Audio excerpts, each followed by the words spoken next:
guys, I'm Erin from House of Ernest, and I'm popping in today to give you some quick tips on how to decorate your holiday mantle. It's going to be quick, easy, using things from around your home, and it's going to be beautiful. Let's go! My first big tip for decorating your mantle is not to be tempted to use your horizontal space too much. Definitely use as much vertical space as you can too.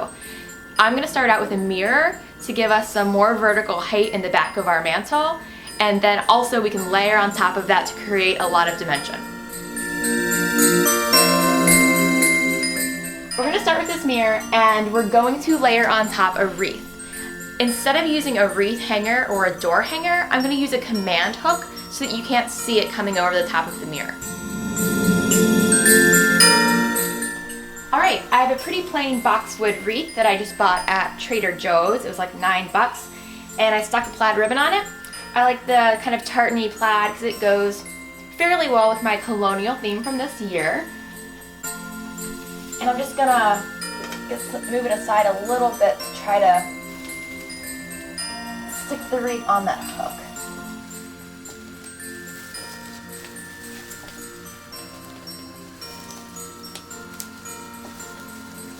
Then I'm going to kind of cover it up a little bit and do something with my ribbon. Oh, maybe I just like it hanging. Alright, now that we've built our vertical interest with the mirror and then layered on top of that to add more dimension with the wreath and the bow, we're going to pay some attention to that horizontal area. I'm going to use the magnolia garland that we made earlier this week. When I showed it earlier this week, we had it swagging down the side of the mantle a little more, but I'm just going to really do something simple right in the middle of the mantle to kind of frame the wreath and the mirror.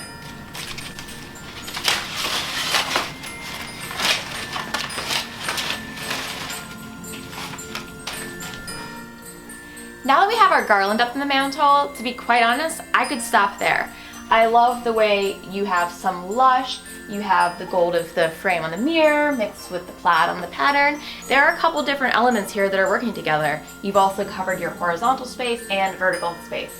But I'm trying to challenge myself as a designer every day, so I'm going to go a few more steps and add some other little tchotchke elements just to give more dimension and add more textures or finishes.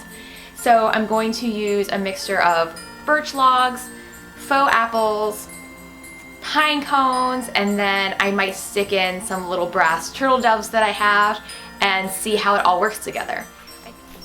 So I'm probably going to add one really just like straight in the middle here, and then I'll mirror it a little bit on both sides, almost so that an illusion of kind of the twig snaking through the garland. It looks a little bit continuous, but like I said, it adds kind of a rustic element. I'm going to come in with maybe 1 or 2 pine cones. You don't have to do everything so symmetrical. So up to this point I have, but now I think that I will just take maybe 1 pine cone and lean on like up against there. And then I'll start coming in with maybe a little bit of color with my faux apples.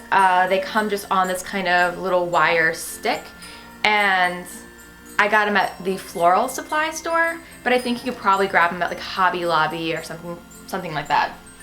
I'll just kind of shove them wherever I can get them to nestle.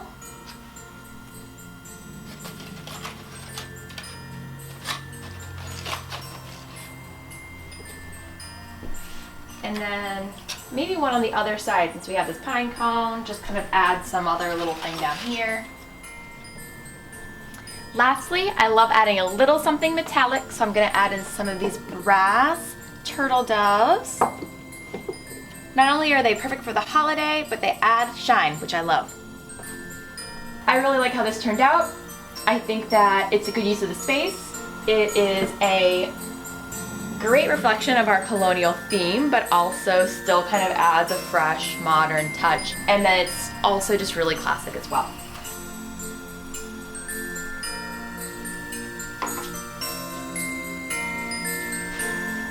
Thank you so much for joining us today on our holiday mantle styling video. I hope you learned a few quick tips that'll help you style your house and your mantle this year for the holidays.